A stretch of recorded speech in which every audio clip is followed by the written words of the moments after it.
I'm Eric Loy, and welcome to Eric Loy Interviews.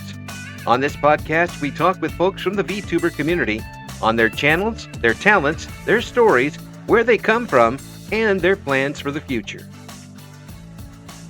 We welcome Pandy to the show. Hi. Hi, how are you? I am doing great. Please tell folks about yourself. I'm a buff Funko Pop VTuber panda. I play anything and everything from comfy cozies, spoopy poopies, pew pews, and occasionally some story games. I am a very big sports and fitness fanatic, Mm. and I will pretty much tell anything, story wise, as long as there's like a game attached to it. So if you get me a good story game, I will play it and, take you along for the ride. So how did you get started with content creation? It was actually a very interesting thing. A while back, I reconnected with one of my old friends that I haven't seen since like probably fifth grade. And one of her friends at the time had content creation going on for herself. Mm. And I met her when we went out to her birthday dinner, and she had all these fake tattoos on her hands, or not on her hands, on her arms. Mm-hmm. And at the time, I was like, wow, you have so many tattoos, and this is, very interesting to me. What do they all mean? And she's like, oh yeah, well, these are actually fake tattoos, and I did these for my stream.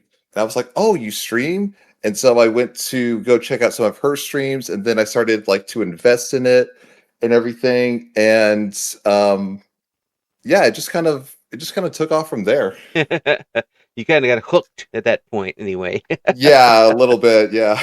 So, did you watch a whole bunch of different streams before you decided to take the plunge, or was it Uh was it love at yeah, first sight? I watched a little bit of streams. So there were a couple of streamers who I kind of like branched off to who aren't really in the VTuber community, Hmm. but like I said at the time, my friend Artemis, my other friends like Mustafer Hmm. and stuff like that. A lot of them were kind of like the first stepping stones into I guess the entryway to the content creating world. Right. And then later on, I kind of downloaded TikTok and uh, explored the majority of content creation, and then lo and behold, that's where I found my first little taste of VTubers, and I was like, this is a very interesting concept. And so I started looking into it more and more. Hmm. And my streaming career basically went from webcam streamer Hmm. to PNG tuber to now VTuber. Mm. So, but people look at it some ways in through different shades, but when you saw the difference in how VTubers present themselves, what really caught you about that? What was the thing that that flipped the switch for you? I think it was mainly the fact that, with VTubers, you see like all these, different, creatively designed models and everything. Hmm. And I think that's what really hooked me. The fact that you could design it however you want, you could, dress it up however you want, you could put whatever you wanted on there, because, you can't put like a little micro-sized version of your other friend on top of your head and just have them, go nuts. Right. Because if that was the case, that'd be a little interesting. But it's very fascinating to me to see the different kinds of like designs and outfits that some of these other VTuber creators have. Right. Um, and it allows us to kind of express like our personalities in a way which I really love. Yeah, it really does. I'm still flabbergasted by some of the models and how they match up to the personalities behind it. Um, Yeah, it sometimes it what seems like a mismatch if you just take it at face value, ends up being, yeah, okay, I can understand now after you watch for a while. yeah, Sometimes the mice you know become larger than life, and sometimes it's the other way around. Um, yeah, it's that being able to create your own world type thing, or you be able to create your own projected um, look, how you present yourself forward is such an interesting thing, and the talents involved is crazy as well. What we wouldn't know about all of the talents available, so much artistry and singing and personality. Um, we would be certainly not be richer for if VTubing wasn't here in that regard. Um, yeah. so when you got started, what brought you to your model? So, that's actually a very interesting question because I've gotten people asking me this a lot. Hmm. So I think it was roughly back during my P&G tuber days. Um, one of a mutuals of a friend's was making popcats for her whenever people came in for community game night or whatever. Yeah. And at that time I was a little self-conscious about posting pictures of myself in servers because I was shy and I didn't want Yeah. to accidentally dox myself or whatever. Right. So I basically just put a little panda emoji in front of my face. Hmm. And the more I posted pictures like that in different servers, the more it kind of stuck. And then what was it? A while back on Twitter, I would probably say give or take 2 years ago, there was a trend going around where it was basically AI generated like Funko Pops in a sense. Right. So I saw that and I was like, "Ooh, this looks very interesting." So I put in, physically fit, tattooed, panda character. Hmm. And lo and behold, it quite literally spat out my model. And then I sent that to my model mama. And I was like, is there any possible way that we can make this? And then we basically worked together for maybe the next 7 months, just getting that all put together and Hmm. rigged. And next thing you know, here I am. So you say you are working on physical fitness and sports and such. Um, when did you was that something you've always been interested in, or was it something you picked up a little later? So the sports aspect has been a part of my life for a very, very long time. I've been doing some sort of sports ever since I was, I don't know, maybe 5 years old. Uh-huh. If I remember correctly, it went from karate to baseball to wrestling, back to baseball, Mhm. and now it's just landed with ice hockey.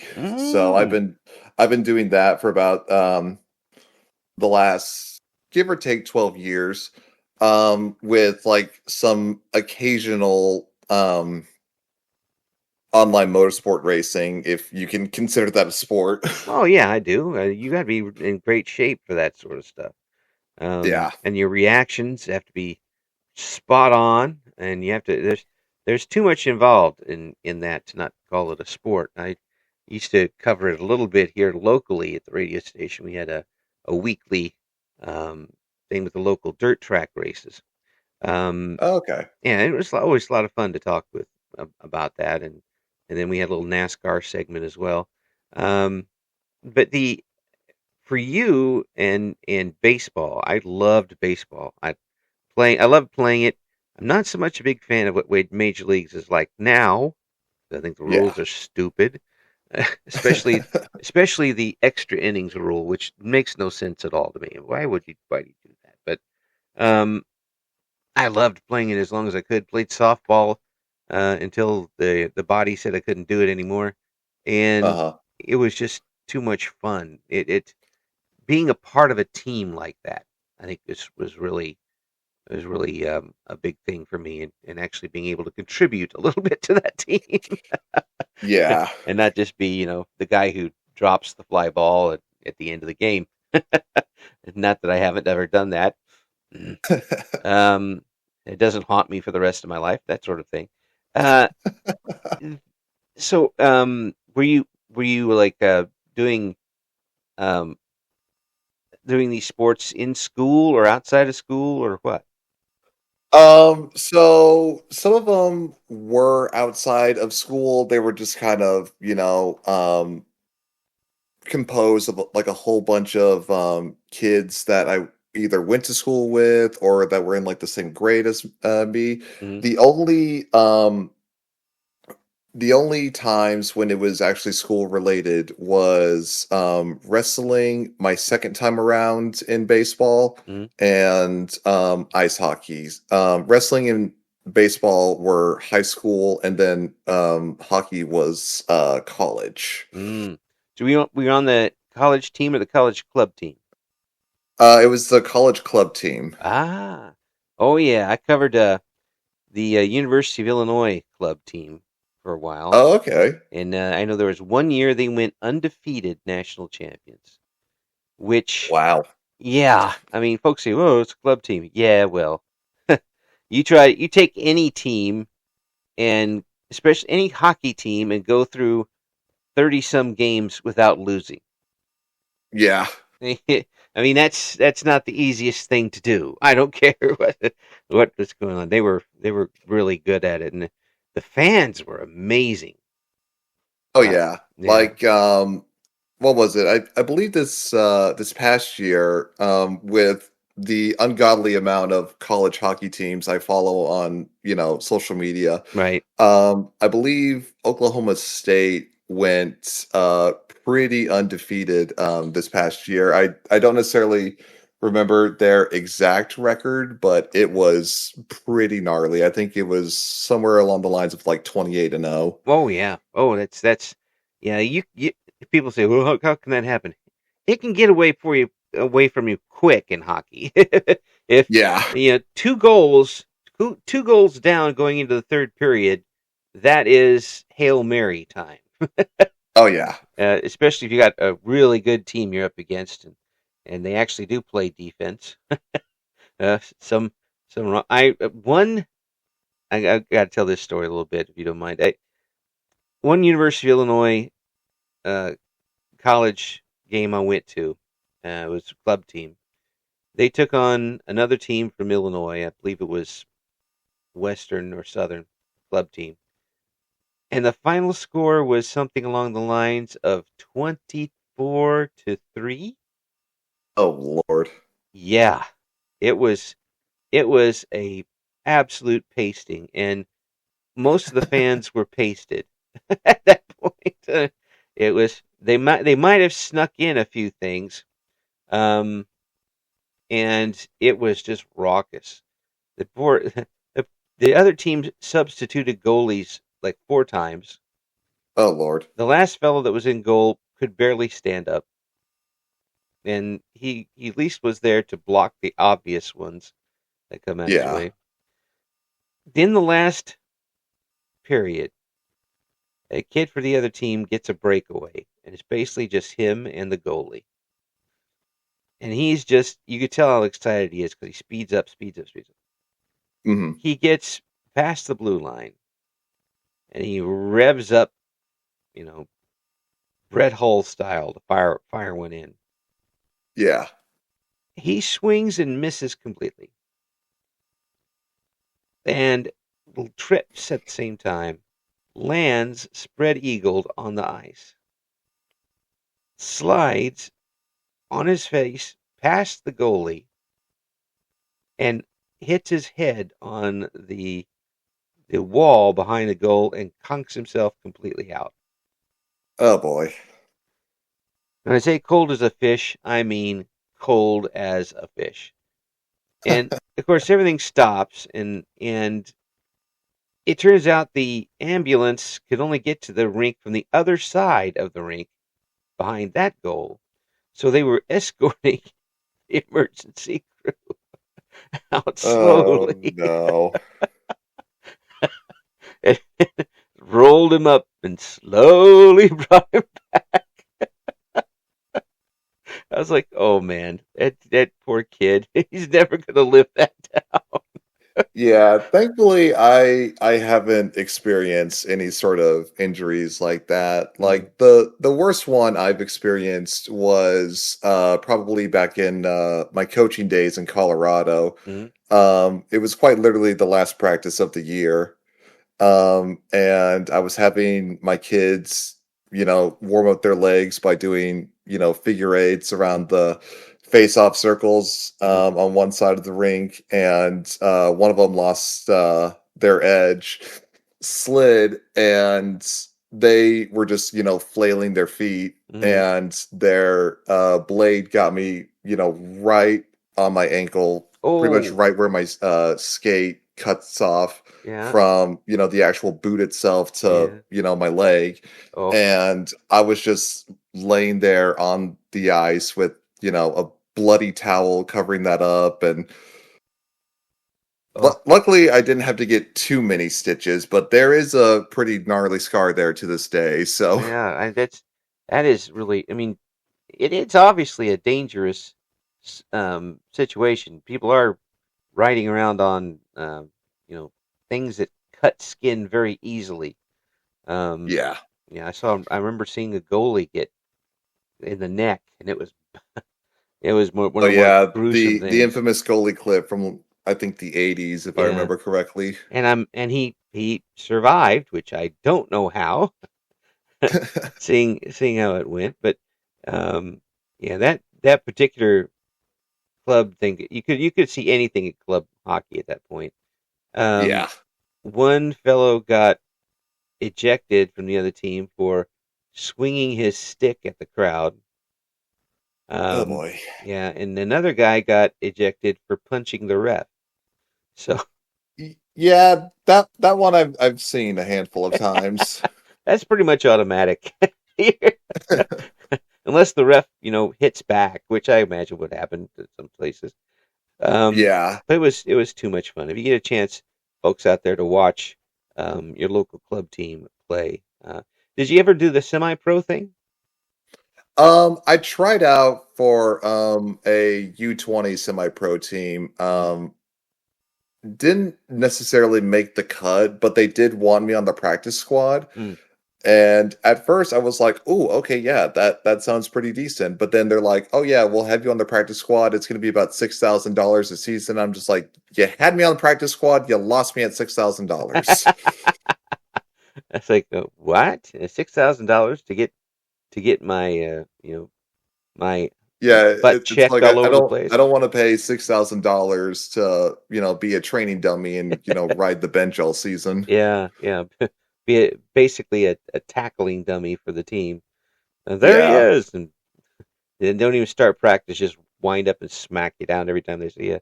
Um, yeah, pretty much. yeah. So baseball. What position did you play?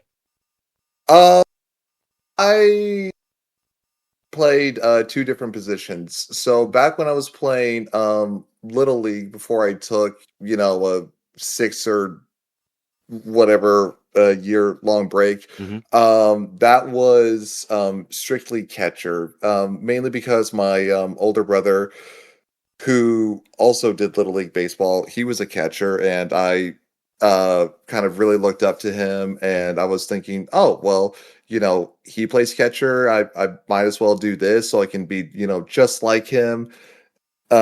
So the first half of my baseball career, I did play catcher, but then once I got to high school, the majority of it was kind of riding the bench, since everyone and like almost everybody tried out. Hmm.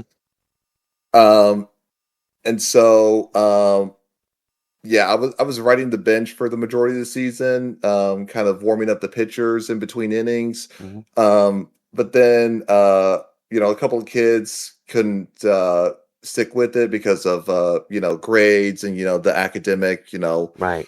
um whatchamacallit. I Grind. guess Oh, yeah, the academic floor that you had to stay above, oh yes. grade wise. Yes. So some of them had to be benched, but after that happened, I was pretty much just stuck out in left field, twiddling my thumbs, playing with the daisies and stuff like that. I rarely saw any action out there.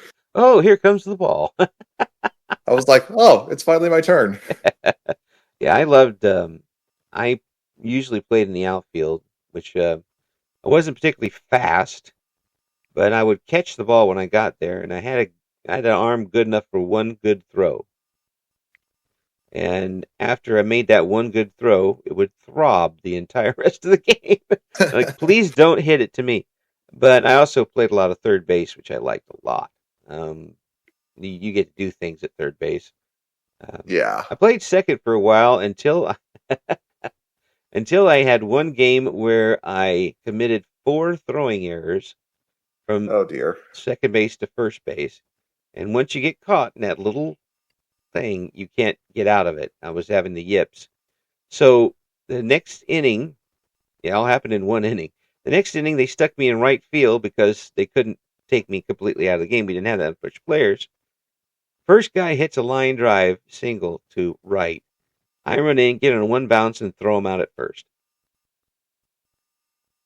And I said, Huh. "You couldn't get him from second base.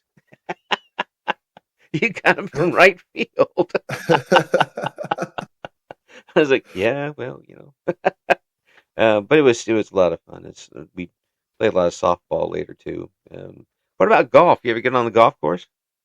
I try to a little bit because one of my uncles who golfs all the time says, hockey players make excellent golfers, Mm-hmm. which I believe 100%. However, like I I have very little faith in my golfing skills right now. Um, Mainly just because, the last time we went out to like any sort of driving range or whatever, Hmm. I was thinking to myself, oh, okay, yeah, it's basically like, winding up for a slap shot in hockey, except, in Except it's hockey, I drag my stick along the ice and then I hit it. It's not, oh, you have to, not drag and make contact with it. Perfect. yeah, So I was just shanking shots, left and right and yeah. everything. And like the one time I make a good shot, I'm like, okay, I think I understand this now. Next shot goes right. I don't understand this. Welcome to golf. Yeah, pretty much. If I told uh, NCAA basketball head coach, a major team, he started golfing. I said, Coach, you're not a golfer until you have used four-letter words in a way that you've never heard anybody else do it before, and you've helicoptered a club right down the middle of the fairway. uh it it still holds true even in hockey. If you can do it in golf, you can do it in hockey. Oh yeah, in hockey, you get to actually hit somebody. Yeah. In golf, if you do that, they get a little angry. Yeah, except when, you break your stick in hockey, you're not having to shell out, $12,000 for just one new thing. Yeah, that's That's true. that's probably the equivalent of maybe 3 or 4. Yeah, yeah, it's true. It's true. Um, the so have you taken any of that into your VTubing and the sports aspect of you? Um, the only thing I have really kind of moved over into my VTubing is the racing part of it. Mm. So what was it? I would probably say back in 2019, Netflix had just released the sports docuseries Drive to Survive, Mm. and obviously, like, any other normal person, I was really really into cars and all that other kind of stuff. Hmm. So I kind of figured, might as well watch it and check it out. um and I really liked it, and so I started investing a lot of time in watching other like racing content creators Hmm. on Twitch, YouTube, and stuff like that. Hmm. And I noticed that a lot of them had their own racing setups. So I practically worked my butt off for maybe the next 2 to 3 months just to save up for my own racing rig, Mm. and eventually bought one. And about 2 years ago, for my birthday, I did a 6 hour race on Oh, my racing sim, yeah. which was, number one, incredibly fun because my my chat was just you know, trash talking me the entire time. But also it is extremely exhausting. Like you would think driving for, X amount of time is not that exhausting, but good Lord Almighty, it is. Oh, not only that, but you have to have the reflexes going. You have to have attention the whole time. Um, in racing, you don't have a place to breathe when you're doing that because there's X amount of cars on the track. Some of them know what they're doing, some of them don't, and Yeah. some of them have good sets, and some of them don't, and you have to mess with all that.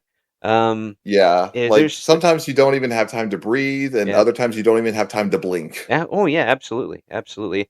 And the race games have come such a long way. I had for my old Commodore 64, Richard Petty's Talladega, Oh, that takes me back. and folks, the you had to play it with a joystick, and it was not the easiest thing to do. It was not. It was. I did not ever quite finish a race, because there's just the the detection of hits is just nuts.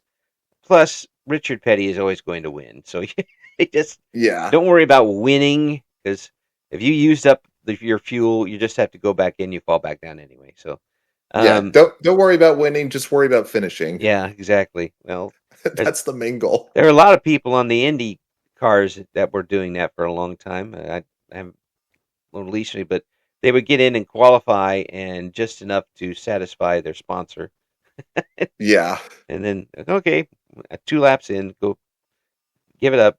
Um, which type of racing do you enjoy the most? Well, obviously, since it is the main reason why I even got my racing sim, F1 is Hmm. probably the biggest inspiration. Yeah. Um, Mainly because I invested a lot of time and effort into F1 racing back when I first got my sim. Hmm. I believe I started out on F1 2019. Hmm. And then, shockingly enough, that following year on F1 2020, um, pretty much right around the height of COVID, I was approached by someone online who invited me out to um, their little racing series, Hmm. which coincidentally enough ended up being like a semi-pro esports thing. So I Oh, guess I cool. can put semi-pro F1 esports racer on my resume. I bet that was a lot of um, fun, though. oh yeah. Um, but it was very very competitive, Mm. which I do like the competitiveness, coming from like my almost entire life sports background and everything. um so F1 was a big thing. Then it got into rally racing, and rally cross, and then it went on to um like the World Endurance Championship Series, so like the 24 Hours of Le Mans, Mm. and all that kind of stuff. And those, I have to say, are, in my opinion, the most fun, but also the most grueling races you will have to do. Mainly just because you have to go for so long, as apart from normal races where it's like, oh yeah, just go for this many laps and then you're good. Oh yeah, the 24 hours race at Le Mans is a ridiculous race when you just think about how it goes. Oh yeah, But because it's just because nuts. not only are you having to, fight your body with, fatigue and all this other kind of stuff, but eventually you are going to have to more than likely fight the elements as far as, rain, fog, and all this other kind of stuff. And not to mention any problems that your car will eventually have. Oh yeah, that's you're not. Something's going to happen during that period of time. I remember the 24-hour races. My favorite driver when I was young was AJ Foyt. Um, I'd watch him. Of course, that was back when everybody raced everything, and you, AJ Foyt, you turn on ABC on Saturday. They'd have a race. It could be rolling a tire down a hill, and AJ Foyt would be there trash talking everybody. Uh, has got a tire. I'm coming after it. Um, but that was a lot of fun to watch as a kid, and I understand folks really getting in. Some folks are. I watched the Daytona 500 with a family from Georgia in their house, folks. I I cannot say that has ever happened to me. The most I've gotten is, oh gosh, what was it? Maybe the most recent like USA versus Canada hockey game Mm. in like a bar. That's the closest thing I've gotten to anything along that level. Yeah, I can understand. I mean, and these folks, everybody, male, female, young, old, they knew about every racer, and they all had their favorites, and it was fun watching them almost more than the race itself. Um, and I was amazed by that. I was a sportscaster at the time. I'm like, gee, many Christmas, you guys know what you're doing. Um, and I did interview Tony Stewart before he was Tony Stewart.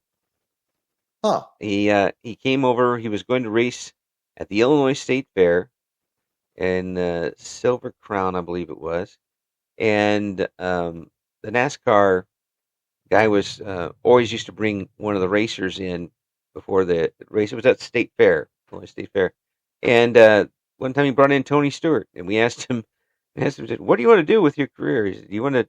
At that time, it's like Indy or NASCAR. He said, "Both." Well, he did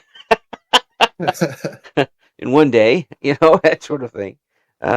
It's just people who don't enjoy motorsports. Okay, fine, but don't ever try to tell me that it's not athletic, because the endurance you have to have in that car, how hot it's going to be, um, your reflexes have to be great.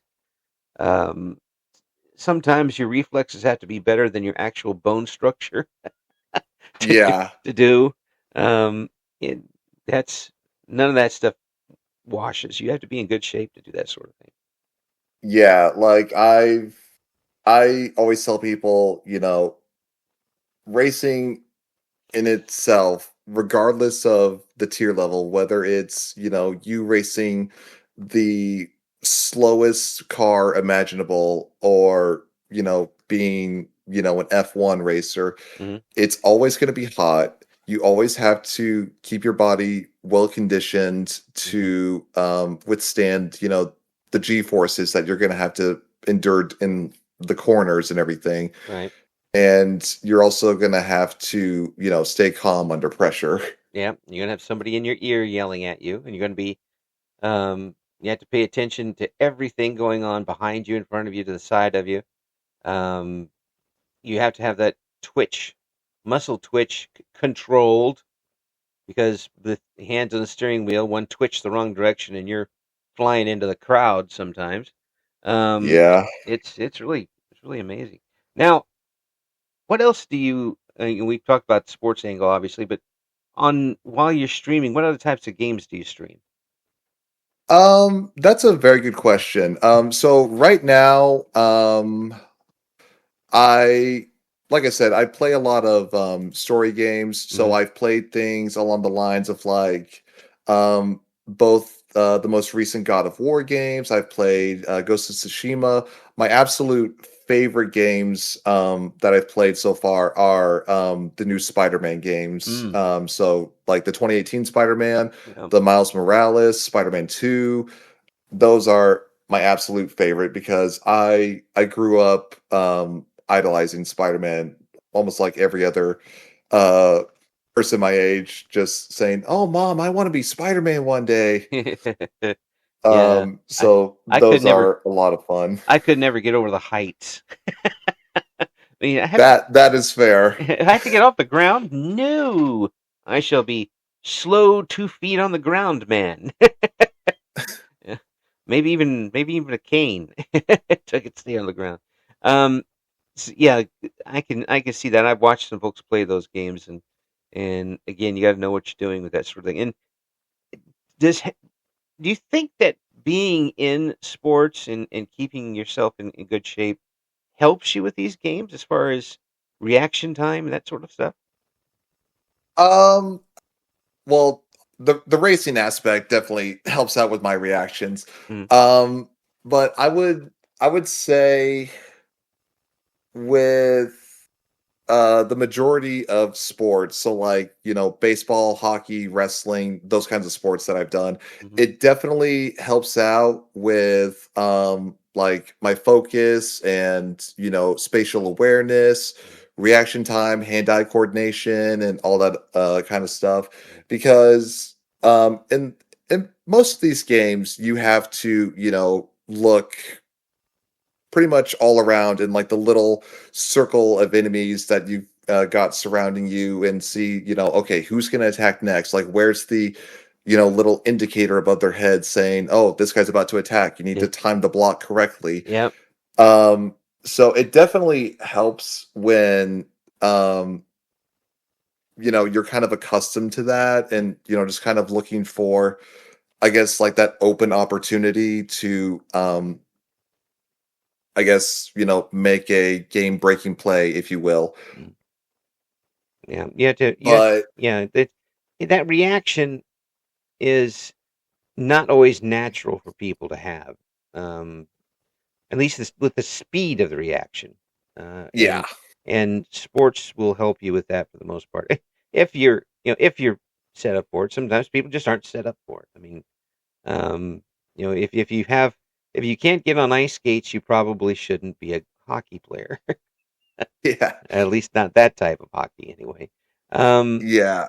and I certainly couldn't even put them on, let alone do that. So, Oh, uh, trust me, after so long of being, just at an ice rink, seeing all the different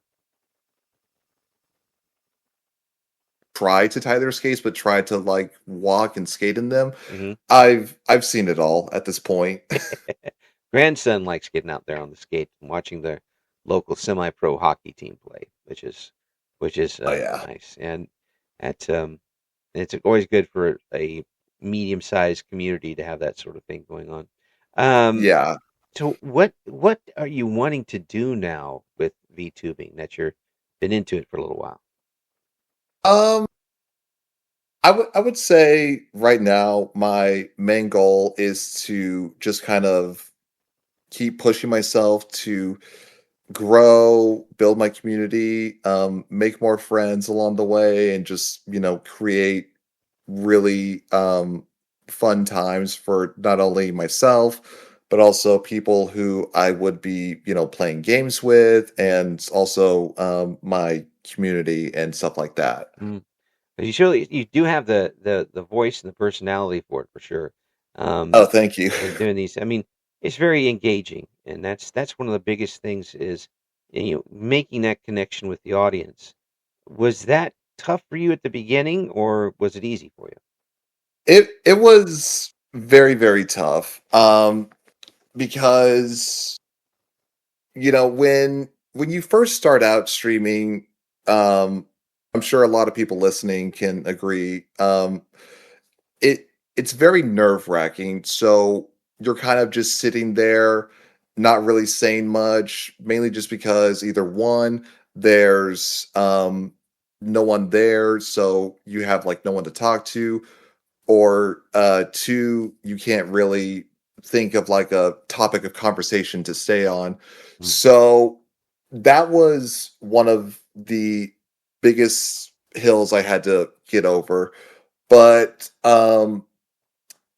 one day it just kind of, snapped to, the point where I was like, "Well, I mean, I already kind of talk to myself a Mhm. lot, Yeah. so why not, apply that to streaming?" So instead of, like, talking to myself, I could, talk about what's going on in the game or, give, like, my personal responses to, like, some of the dialogue in the game or something like that. Mhm. Yeah, and it kind of narrating as you go along, almost being an announcer for it as you're doing it.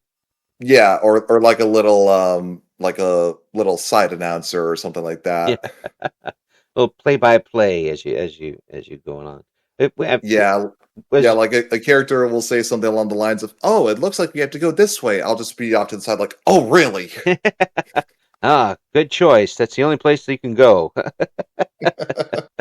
um, was it tough for you to get behind a microphone, or had you done that before?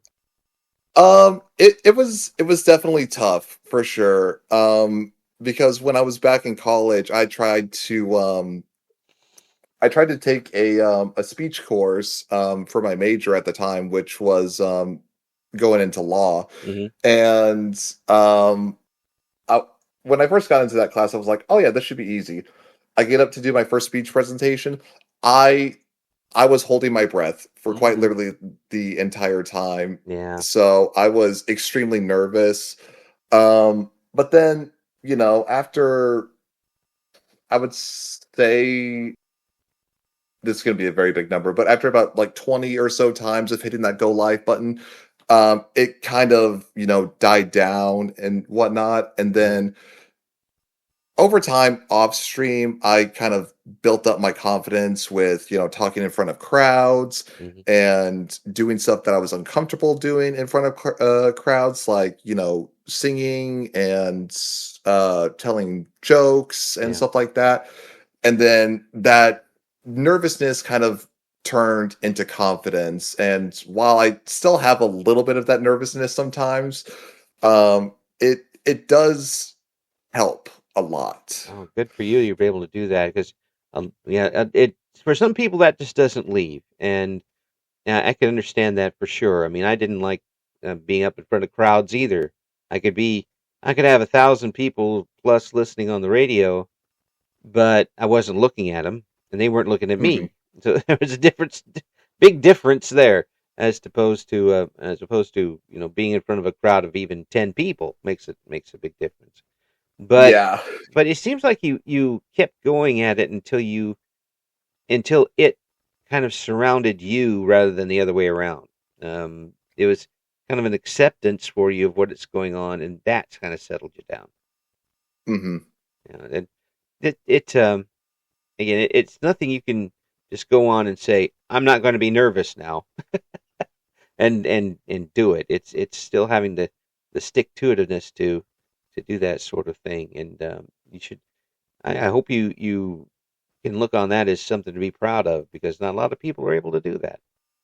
Oh, yeah. It was definitely, like I said, an extremely large, hill to climb over. Mm, Um, but I would say this helped, in, like, my everyday kind of life, mm-hmm, um, and almost kind of, like, intertwined. So, like, this helped with my everyday life, and my everyday life helped with this. hmm. So, like I said before, I had, like, extreme, massive, stage fright Right.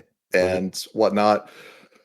Um, and, what was it? During one of my friend's birthday parties, we went to a karaoke bar, and for 2 years in a row, she begged me to get up there and sing something, and me being the shy person that I am, I could not for the life of me get up there. I couldn't find it in me. But I I saw that as something that she wanted me to do, and Yeah. I tried to, I guess, get over that fear on stream. Hmm. So I was like, well, I don't necessarily have to look at people, Right. but people are still here. Right. So then the following year, I finally got up on stage and I did that.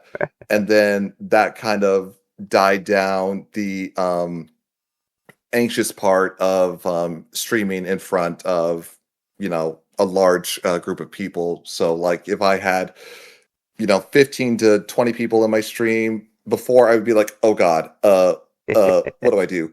But now I see that and I know, like, hey, you have people in here, let's not die down the energy, keep it up, don't be nervous, you got this. Right. Right. It's a confidence thing, but also, I mean, people say, well, you were doing sports and stuff. That doesn't make a difference. It's not the same because No, um, it is not the and, same. and if you're out on the on the rink or on the baseball diamond or certainly wrestling somebody, you're paying attention to the game. Hmm. You're not paying attention to somebody throwing beer bottles at you, um, Yeah. or that sort of thing. You should, because like it would hurt. But it's there's something to take your mind off of it. With VTubing, is when you start off, unless you're already in a game before you turn on the microphone, um, you're going to have that situation where it's just you and the audience for a while, no matter how you do it, and that the dynamic is a lot different. Um, and you have to generate your own momentum Hmm. and in keeping them together. When you realized that people were coming back for you, and not always necessarily by what you were doing, was that a confidence builder? It was definitely something to be proud of. Mainly because, like I said earlier, growing up, I had very, very low self-esteem. So, like if at first, if someone didn't show up for, 3 or 4 streams, I was like, oh, okay, I guess that was just a one-off kind of thing. Hmm. But then I had my mods coming back and whatnot way before they were even mods. Hmm. And they said that they enjoyed not only the content that I was pushing out, but also like the conversations that we were having. Like, Oh yeah. for example, me and one of my mods, House of Vision, we had like almost an hour long conversation one stream on just like the kinds of meals that we like to have after the gym or something like that. So we Hmm. went down the route of Panda Express Yeah. and pizza and sandwiches and like all this other kind of stuff. Yeah. And like he just kept coming back every single time, and now he's one of my really good friends and one Hmm. of my mods, and it's a very nice confidence booster when you get that handful of people who don't always come back. Yeah. And what I always tell myself is it can only go up from there. Like, yes, you may only have say 3 or 4 people consistently coming back, but the more you apply to it, uh eventually 3 or 4 is going to turn to like 30 or 40. Yeah. Yeah. Yeah. It will naturally grow. I mean, there's ways to help it along on occasion, but there's still got to be organic growth in an audience for it to Yeah, Rome wasn't built in a last. day. Yeah, no, Rome wasn't built in a day, but the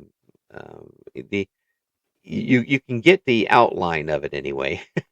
Yeah. You get the permits to build and work from there. And just talking for you here, I can hear that you have gotten that confidence to be able to just talk with somebody online, and once you kind of have that in your system, it can carry on to a lot of different things. Have you been able to take that into your off screen life and add that to your social skills?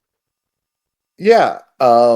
For sure. So, a lot of the times when, like for example, at my job, when I had to interact with people I didn't know that were, in some way, shape, or form, like important to us in some way, um, like it's weird to explain. I can almost kind of like flip a switch and go from like my high energy, goofy, unserious self Hmm. to just, strict seriousness.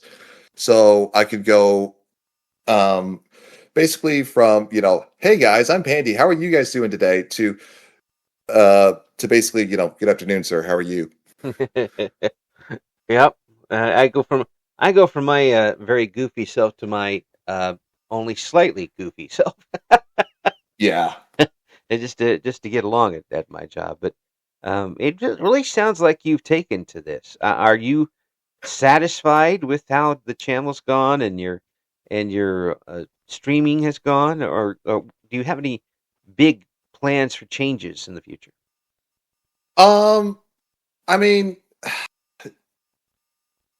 it's definitely taken me a very long time to get to where I'm at. Now, obviously, I'm a little, bummed that some people are, leapfrogging me in like half the amount of time, Hmm. but I don't really see that as a setback because I've even said on my streams before, if I never get another follower or if I never make partner or anything like that, I will be perfectly content with where I'm at and what I have done up until this point. Um, like obviously, like every other streamer, getting partner is the big goal, Right. but obviously, I'm proud of myself for what I have made, how it's grown, and the people whose lives I've come to impact and everything. Mm. And you should be. You're doing a great job with it. And I'm glad you're enjoying it, and you got to be glad that you're helping other people enjoy it too. Yeah, Yeah, being able to spread that pandiness amount among yeah, folks. the pandemonium, if you will. Oh, wait, oh man, you can tell I'm getting old when I can't even come up with that line. That's Pandy. Thank you so much for coming on. It's a pleasure Of talking with you. course. And folks, we're going to have all the links for Pandy in the description for the interview here. Um, I just wish you the best. I hope everything continues the way it's going. I don't see any stumbling blocks, and I don't think you're going to allow them to be any stumbling blocks along the way. No, You're just going to keep smacking them until you go to the penalty box. yep, pretty much. Just lace up the skates and hit them as hard as I can. That's right. For some people, the penalty box is only a slight breather. It's basically just a grown-up version of timeout. I'll be That's right. fine. Thanks so much, Pandy. I appreciate you coming on. Of course. Thank you for having me. Thank you for listening to Eric Loy Interviews. Join us again next time when we talk to another member of the always interesting VTuber community.